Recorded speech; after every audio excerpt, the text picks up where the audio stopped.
This is the Lone Crater YouTube. We hope this video helps. You start by opening the roster editor or the in-game Create Player tool and loading the roster you will edit. Once done, choose a quarterback template close to Jaxson Dart so you have correct animations and base attributes. You set height and weight first because they change throw power and mobility calculations. Make sure handedness is correct to match release animations.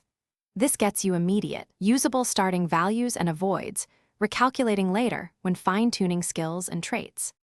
You now focus on the complex middle, assigning attribute points to match Jaxson Dart's strengths and weaknesses. Prioritize throw power and accuracy short to medium, then balance release time and pocket presence. This shapes how the QB functions in-game.